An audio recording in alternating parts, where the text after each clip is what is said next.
कि सत्संग करत बहुत दिन बीते। सत्संग करत बहुत दिन बीते। मन अब छोड़ पुरानी बान। मन अब छोड़ पुरानी बान। क्या कह रहे? हमको सत्संग सुनाते सुनाते 60 वर्ष निकल गया और तुम्हारा सुनते सुनते निकल गया, लेकिन तुमने अपने मन की किसी गंदी आदत को एक भी आदत नहीं छोड़ पाई। बान माने आदत। मन अब छोड़ पुरानी बान। पुरानी कोई भी आदत, गंदे खान पान, गंदे कर्मों वाली, गंदे सोच वाली आज तक तुमने नहीं छोड़ पाई है, तो मेरा इतने साल सुनाने का मतलब क्या निकला? आगे क्या कह रहे हैं कि कब लग करो कुटिलता गुरु से। कब लग करो कुटिलता गुरु से।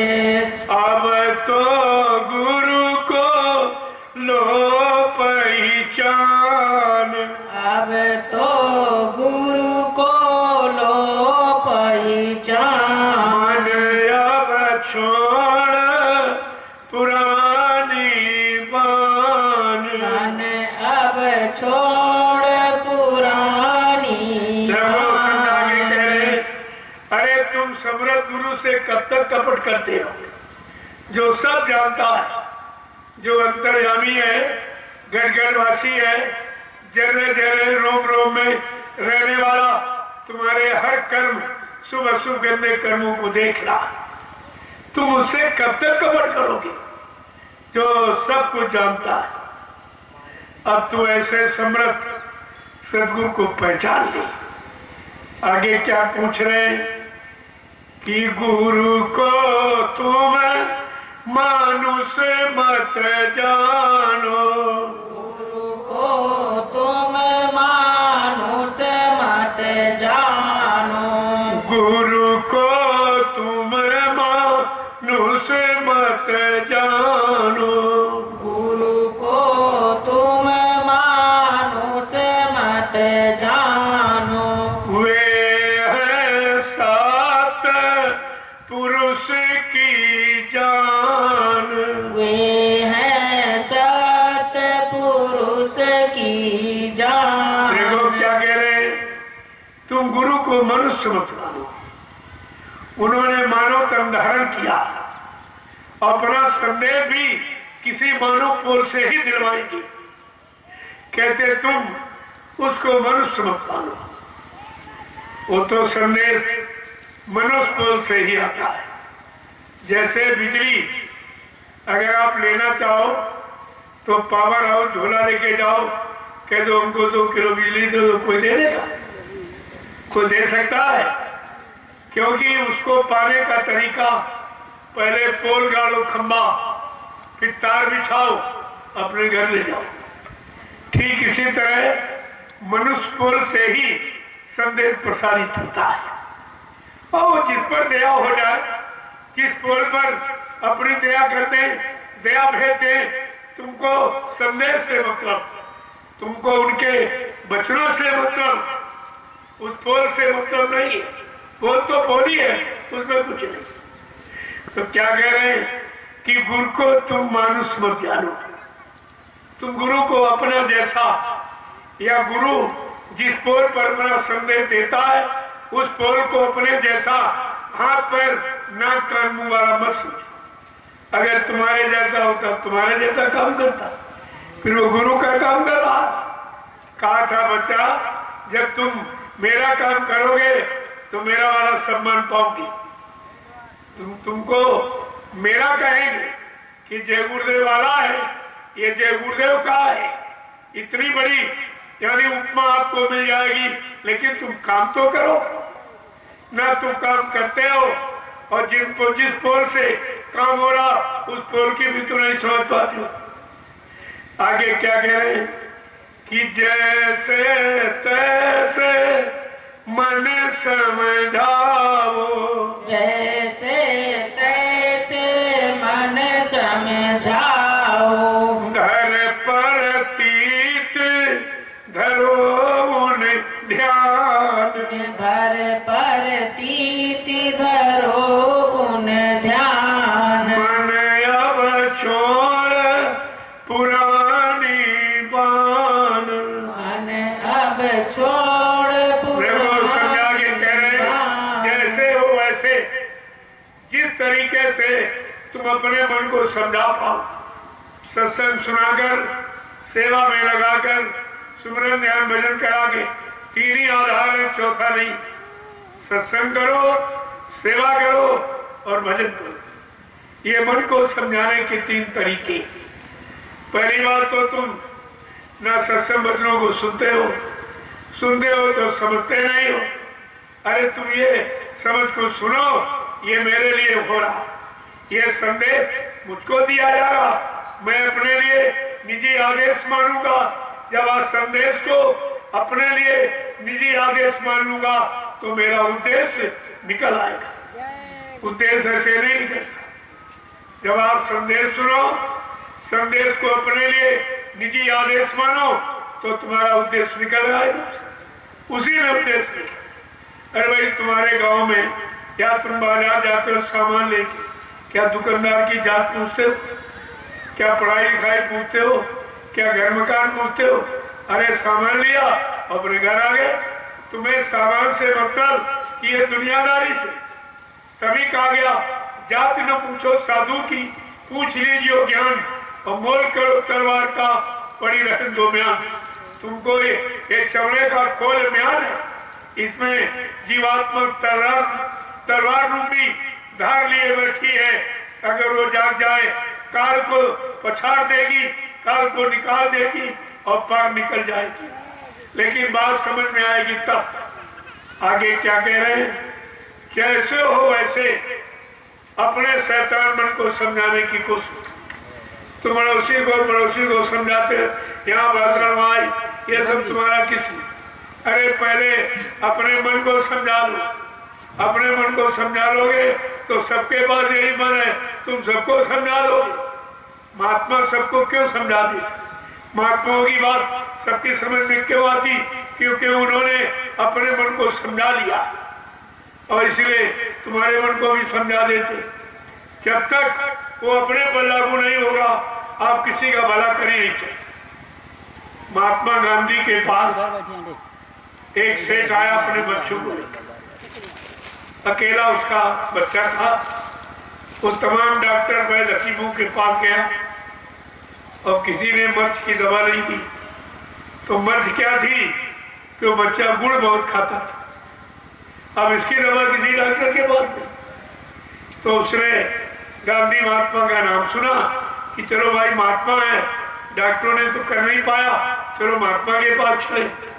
तो महात्मा समझ को ले आए, कहा कि हमारा बेटा गुड़ बहुत खाता है, कृपया आप दवा दे दीजिए। गांधी महात्मा सोचने लगे, गुड़ तो मैं भी खाता हूँ, तो हमारी बात का इस पर असर नहीं पड़ेगा। उन्होंने कहा ठीक, 2 महीने बाद। कहा चलो 2 महीने बाद आ जाओ। तो 2 महीने उन्होंने गुड़ छोड़ने का अभ्यास कर दिया कि गुड़ छोड़ूंगा तो उसकी परेशानी भी पता चलेगी, अच्छाई बुराई सब मालूम हो जाएगी। जब अच्छाई बुराई से हम अलग हो जाएंगे, जानकार हो जाएंगे, तो हम सबको समझा सकते। तो फिर जब आया महात्मा पाल लेकर के से, तो महात्मा जी गांधी ने उसके सिर पे ऐसे हाथ घुमाया, कहा देखो बच्चा, गुड़ खाना ठीक नहीं, गुड़ मत खाओ। तो सेठ बोला, अरे यही बताना था तो उसी दिन बता देते, तुमने 2 महीने क्यों लिए? कहा 2 महीने इसलिए कहा, जब तुम बच्चे को लेके आए थे तो गुड़ खाने वाला अवगुण हमारे में था। जब मेरे में खुद अवगुण है तो मेरी बात का तुम्हारे पर असर, बच्चे पर असर नहीं पड़ता। इसलिए मैंने जब उसको छोड़ लिया और उसके गुण दोष को समझ लिया तो हमारा असर पड़ जाएगा और ये ठीक है। कहने का मतलब ये, उन्होंने जो संदेश दिया है वो हमारे लिए आदेश है। हम जब निजी आदेश मानेंगे अपने को उसके अनुसार चलाएंगे तो हमारे वचनवाणी का असर जीवों पर पड़ेगा, तब वो जीव सुने, ऐसे कोई सुनने वाला नहीं। आगे क्या कह रहे हैं कि दया मेहर से वचन सुनावे, दया मेहर से वचन सुनावे, वे है पूर्ण पुरुष अनाम, वे हैं पूर्ण पुरुष अनाम। अब मन छोड़ पुरानी बान, अब मन छोड़ कहते दया मेहर से। पुराना। यद्यप हम सब गंदे जीव वो दया मेहर के काबिल नहीं है, लेकिन जो दया का भंडार लेके आया है वो तो कितना भी गंदा जीव हो उसको भी साफ कर देंगे। उनके पास साबुन है नाम का साबुन लगाकर बिल्कुल साफ कर देंगे उससे। वैसे तो उन्होंने यहाँ तक कहा है जिस जीव पर हम बहुत खुश होते हैं, अपना अजीत मानते हैं, उस जीव पर मैं 3 तरह का साबुन लगाता हूँ, बीमारी का, गरीबी का और बदनामी का 3 तरह का साबुन लगाकर उसके सारे जन्मों की गंदगी को मैं साफ करके एक जन्म में ही उसको घर पहुंचा देता हूँ। अगर एक ही साबुन लगा दिया तुम गुरु छोड़ के भाग जाओगे, जब कोई साबुन नहीं लगाएगा तब तो सब छोड़ के भागी गई, कोई नहीं टिका। जबकि इनके मुताबिक गुरु काम करते रहे, इनके अनुसार चलते रहे, इनकी मानते रहे, इनको सब कुछ देते रहे, तब तो ये गुरु छोड़ के भागी गए। अगर ये साबुन लगा दिया जाए तो कोई नहीं टिकेगा, लेकिन धीरे धीरे का साबुन तो लगाना ही पड़ेगा, क्यों अगर गंदगी हटाना है तो साबुन तो लगाना ही पड़ेगा।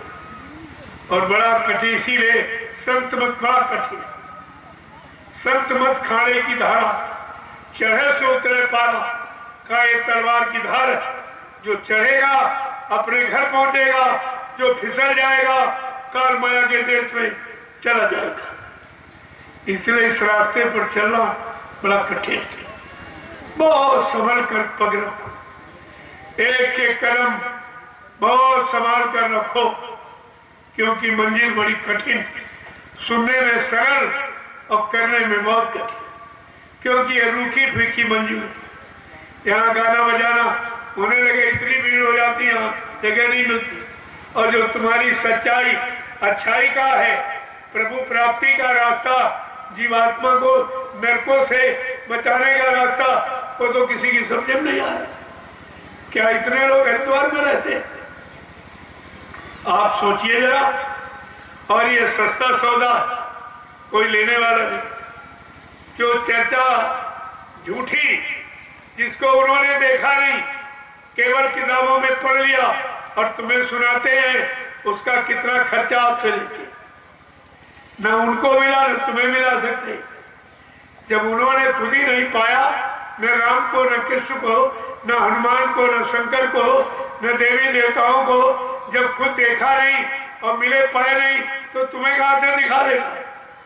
केवल उनकी चर्चा सुनाता, उस चर्चा का कितना लंबा खर्चा। और यहाँ साक्षात परमात्मा की प्राप्ति का विषय है कि जीवात्मा को जगाओ, परमात्मा से मिलाओ, और 1 पैसा नहीं आता, 1 पैसा का कोई खर्च। लेकिन दुनिया ऐसी बावरी, कोई ग्राहक न पुतिया है, कोई लेने वाला नहीं, सस्ते सौदे, गली गली खिलाया जा रहा, बुलाया जा रहा, लेकिन कोई लेने वाला। अब वो कलयुग की कहावत है, गली गली गोरस फिरे, मदिरा बैठ बिका है। दही बेचने वाला, दूध बेचने वाला बेचारा गली गली शोर मचाता है, और शराब एक जगह बैठ के बिक रही, खरीदने वाले खुद पहुंच जाते हैं, कोई मोल भाव नहीं करते, जो मांगते वो देते, ले लेते। लेकिन दही और दूध ये गली गली बिक रहा। देखो कैसा कलयुग आया। जो चीज तुम्हारे लाभ की है, तुम्हारे शरीर को स्वस्थ निरोग रखने वाली, वो तो गली गली बुला बुला के बेची जा रही, कोई लेने वाला नहीं। और जो शराब यानी तुम्हारे मन बुद्धि चित्त को खराब करने वाली, तन मन धन परिवार सबको खराब करती, और वो एक जगह बैठ के ले जाने वाले खुदे पहुंच जाते, बेचने वाला न कोई आवाज लगाता और न कहीं जाता, चुपचाप अपनी गति पर बैठा और वहीं से लोग खरीदते। कैसा कलयुग आया देखिए आप। कलयुग का सामान कितनी कदर से, कितनी इज्जत से लोग खरीद रहे हैं, और सतियों का सामान कोई लेने को तैयार नहीं। ऐसा ये समय कलयुग का आ गया। तो मतलब यानी महापुरुष ही कह रहे हैं कि धरी ते मानुष की गुरु ने, धरी ते मानुष की गुरु ने, धरी ते मानुष की गुरु ने, धरी ते मानुष की गुरु ने, ज्यों त्यों तेरा करे कल्याण, ज्यों त्यों तेरा करे कल्याण। देखिए जो बिजली पावर हाउस में है वही तुम्हारे घर में बल्ब में है, क्योंकि उसका कनेक्शन पावर हाउस से। ठीक इसी तरह जिसका कनेक्शन मालिक से है वो पावर तुम्हारे पास पहुंचा सकता है, और जिसने अपना संबंध खुद ही नहीं जोड़ा, खुद ही शंका में है, संदेह भूल भ्रम में है, स्वार्थ लोभ लालच मान सम्मान में है, वो तुम्हें कैसे प्रकाश दे देगा। यही बात तो समझने की कि कौन सा पोल उस धारा से जुड़ा हुआ, किस पोल पर वो पावर हाउस की धार आती है, उस पोल की पहचान होनी चाहिए। कहते धरी दे मानुष की गुरु ने, वो पावर हाउस ने मानव पोल धारण किया, मानव पोल को वरीयता श्रेष्ठता प्रदान की कि मानव पोल पर आए हैं और अपना संदेश मानव पोल से ही प्रसारित करेंगे, ये पहचान उनकी। और तुम्हें ये पहचान नहीं है तो कहते हैं धरी ते मानुष की गुरु ने, जो तेरा करे कल्याण, जैसे होगा वैसे तुम्हारा कल्याण करा के मानेंगे। उन्होंने मानव पोल पर अपनी धार छोड़ी है, अपनी धार मानव पोल पर छोड़ी। आगे क्या कह रहे हैं कि सेवा करे पूजा करे उनकी, सेवा कर पूजा कर उनकी, और इन्हीं को गुरु नानक मान, इन्हीं को गुरु नानक मान। कितना खोल दिया है कि उनकी सेवा माने वचनों को सेव, वचनों का प्रतिपालन करो, आदेश हुकुम को बजाओ, तो उनकी दया पाने के अधिकारी बन जाओगे। ये है दया लेने के आधार। जब आधार मजबूत होगा वो दया तुम्हारे पास आ जाएगी, फिर किसी के पास तुमको दया लेने की जरूरत नहीं पड़ेगी। कहते हैं कि उन्हीं को गुरु नानक मान। गुरु नानक का शब्द क्यों प्रयोग किया? गुरु नानक के लिए कहा था नानक नाम जहाज है बिसरे घड़ी न एक। जो नाम जहाज लेके आए वो सच्चा गुरु है। वही गुरु अपने नाम जहाज पर बैठा कर जीवात्माओं को ले जाएगा। बाकी सुनाने वाले, समझाने वाले, सिखाने वाले बहुत आए, लेकिन ले जाने वाला वो समझ से आएगा। उदाहरण के लिए जैसे एक ट्रेन आती और स्टेशनों पर जगह जगह मुसाफिर खड़े हो जाते, उनको मालूम है कि वो हमको ले जाएगी।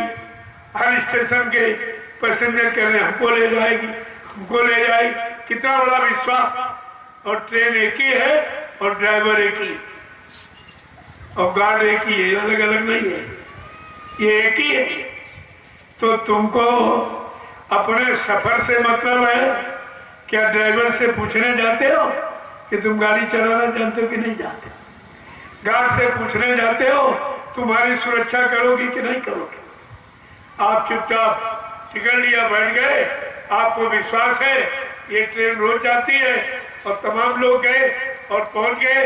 उन्होंने बताया कि ये ट्रेन खड़ा टाइम से आएगी और पहुंचा देगी। तो संतों ने सबने आपको बताया कि जो नाम जहाज लेके आए वो समय का सच्चा सदगुरु होगा, और वही नाम जहाज पर बैठा कर इन जीवात्माओं को परमात्मा के पास पहुंचा सकता। बाकी लोग केवल बताएंगे, चिल्लाएंगे, रास्ता जिसने पढ़ा है पढ़ के सुना देगा, जिसने गा बजा के सुना है गा बजा के सुना देगा, और जिसने पाया है वो मिला देगा। अब आपको कौन सा चाहिए? गाने बजाने वाला, सुनाने वाला चाहिए कि ले जाने वाला, पहुंचाने वाला, मिलाने वाला चाहिए? ये तो निर्णय आज तक आपने अभी लिया ही नहीं। और क्या कह रहे हैं कि तेरा काम इन्हीं से होगा, तेरा काम इन्हीं से होगा। मत भटके तू तजे अभिमान, मत भटके तू तज अभिमान। ये भी स्पष्ट कह दिया कि तुम्हारा काम उन्हीं से होगा जो नाम याद लेके आए।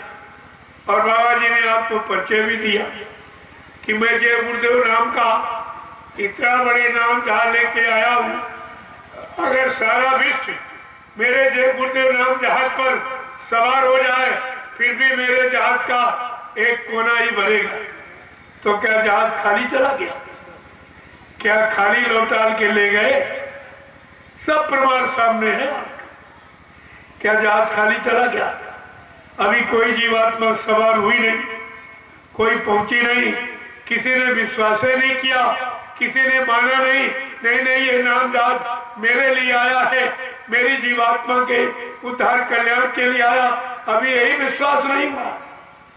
सवार होना तो बड़ा मुश्किल है। तभी कहा था कि नाव लगा इस शब्द की गुरु ने चढ़ बैठे कोई सूरवीर बैठेगा, स्वार्थी रोवी लालची ये नाम जहाज पर सवार नहीं होगी। कितना साफ वर्णन आपके लिए महापुरुष ने किया और आपने उन्हीं को पहचान ही नहीं पाया। आगे क्या कह रहे हैं कि तेरा काम उन्हीं से होगा, मत भटके तू तज अभिमान। ये अटक भटक खत्म कर दे। तुम्हारा काम वक्ते मुर्शिद जो समय के सदगुरु नाम जहाज लेके आए हैं, तुम्हारी जीवात्मा का कल्याण उन्हीं से होगा और किसी से कोई नहीं कर सकता इसका। आगे क्या कह रहे कि चूके मती अवसर अब आया, चूके मत अवसर अब आया, चूके मती अवसर अब आया, चूके मत अवसर अब आया। इनसे बढ़कर कोई ना मिलान, इनसे बढ़कर कोई न मिलान। करे चूक मत जाना। अगर आपकी चूक है फिर 84 में चले जाओगे। बिल्कुल ये बॉर्डर की योनि है मनुष्य और बॉर्डर की योनि में हम आप खड़े हैं।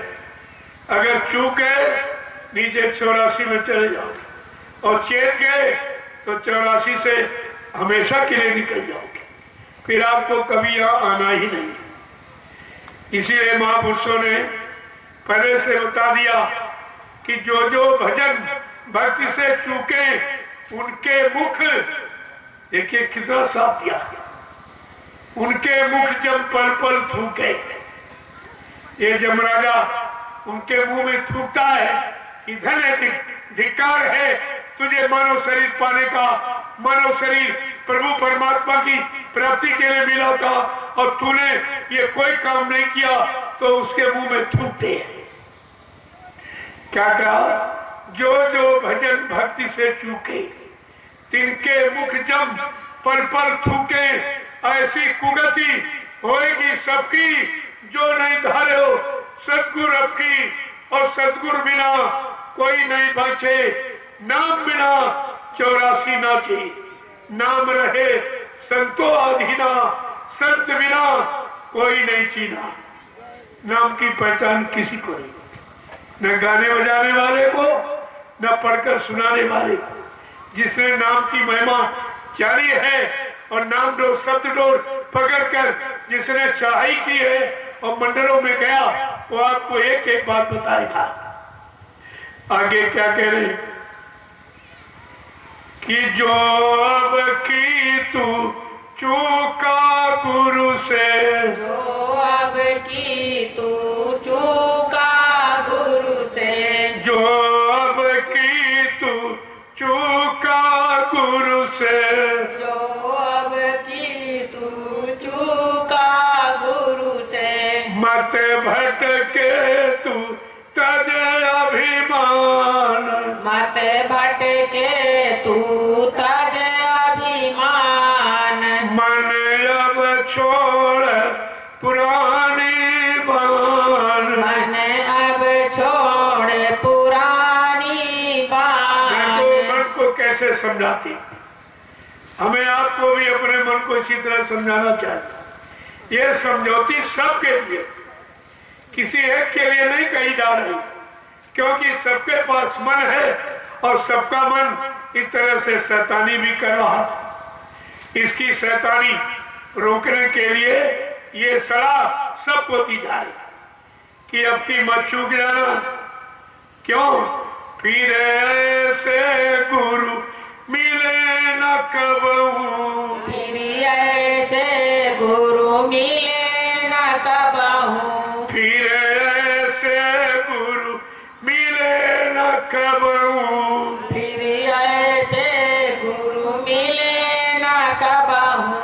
मान मान तू अब भी मान, मान मान तू अब भी मान। कहते फिर ऐसा समृद्ध सदगुरु ये बार बार नहीं आए, ये एक बार आते हैं पूरी दुनिया के, एक देश प्रदेश के लिए नहीं।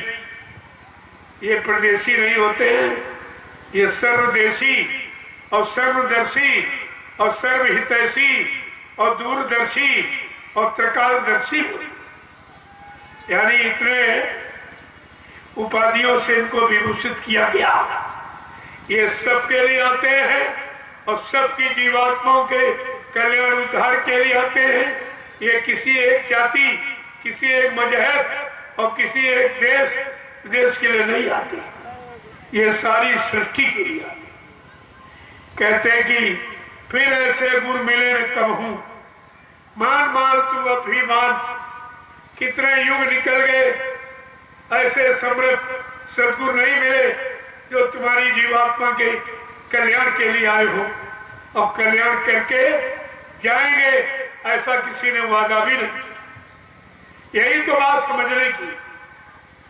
कबीर साहब से लेकर हजारों संत आए हैं, लेकिन किसी ने ये वादा नहीं किया जो बाबा जय गुरुदेव जी महाराज ने, कि जिनको मैंने नाम दान दिया, नाम से जिनको जोड़ा, नाम आधार जपन को पकड़ाया है, जब तक इनकी जीवात्मा को घर नहीं पहुंचा लूंगा, मैं इस मानव शरीर को छोड़ के जाने वाला नहीं हूं।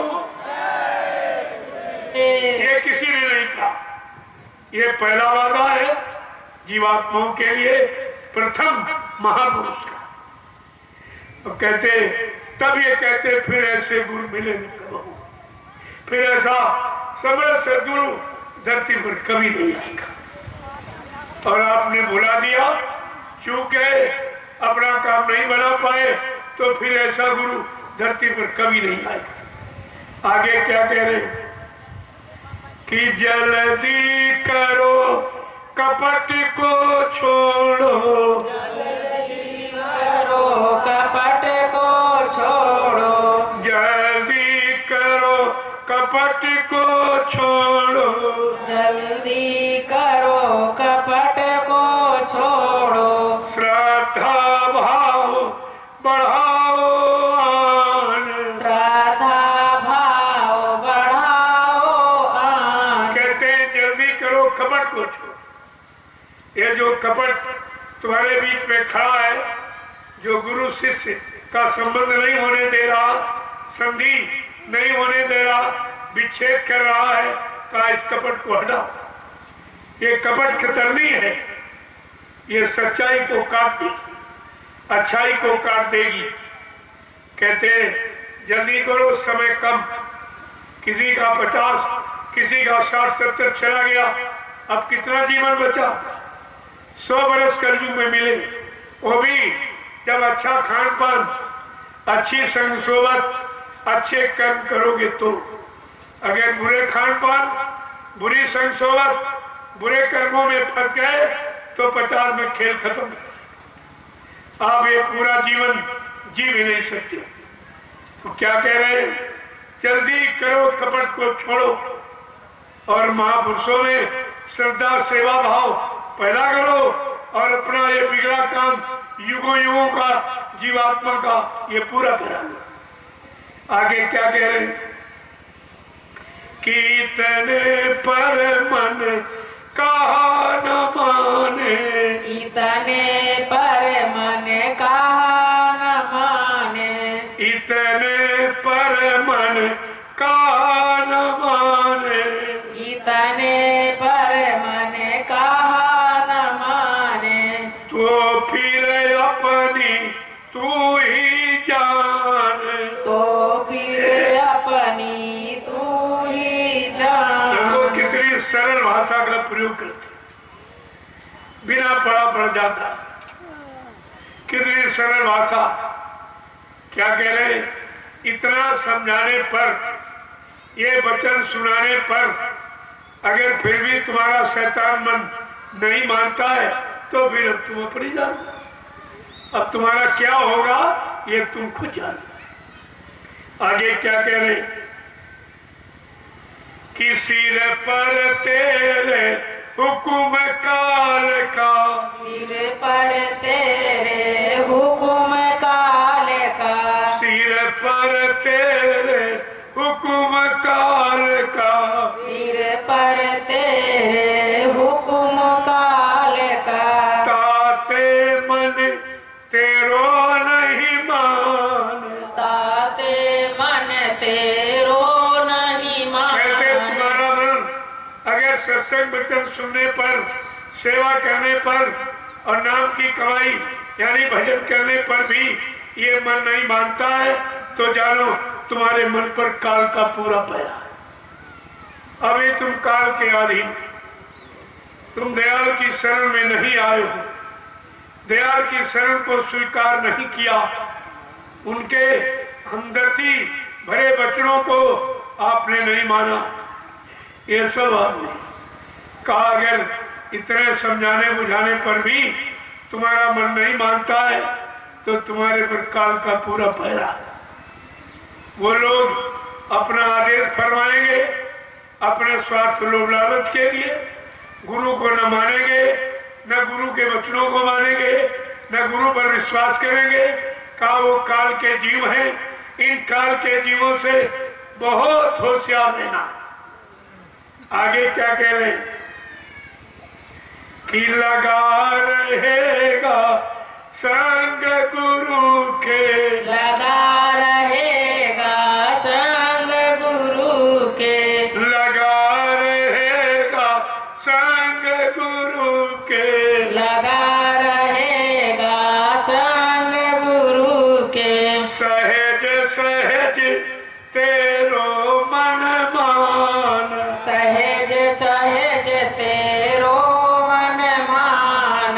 अब मन छोड़ पुरानी बान। अब मन छोड़ पुरानी समझा के बान। अगर गुरु के वचनों में लगा रहे, इसी तरह वचनों का पालन करता रहेगा, अपने जीवन का आधार बनाकर निकालता रहेगा तो एक न एक दिन तेरा शैतान मन अवश्य मान जाएगा और तुम्हारे पास अपने मन को मनाने समझाने का कोई तरीका नहीं। आपने गाना बजाना सुनाया, मन माना, इतनी पूजा पाठ की, मन माना, गंगा जमुना नहाए, मन की गंदगी उतरी, ये तो कोई काम तुम्हारा नहीं, ये पूजा पाठ तुम्हारा व्यर्थ में चला गया। जब कोई काम ही नहीं हुआ, कोई गंदगी नहीं उतरी, कोई अच्छाई आई नहीं, मन अच्छा बना नहीं, तो ये पूजा पाठ और तीर्थ व्रत और हंस जमन तक ये करने का मतलब क्या निकला? क्या मतलब निकला? इसलिए कलयुग में मना किया गया, क्योंकि कलयुग का जीव गंदा, तन भी गंदा, मन भी गंदा, इंद्रिया गंदी, खान पान गंदा, देखना सुनना, उठना बैठना, बोलना चालना, सोचना समझना, करना कराना सब गंदा। जब सब कुछ गंदा हो गया और गंदगी में कोई पूजा नहीं स्वीकार हो। आप जो पत्थर पूजा करते हो वो भी नहा धोके करते हो, वो भी सफाई में करते हो। जब पूजा करने जाते हो तो नहा धोके जाते हो, और गंदगी तो अंदर डाले हो, वहां तुमने कौन सी सफाई की? मुर्गे का मांस तुमने डाला, मछली तुमने खाई, अंडा तुमने खाया, बकरा तुमने खाया, शराब तुमने पी, झूठ तुम बोले, छल कपट तुमने किया।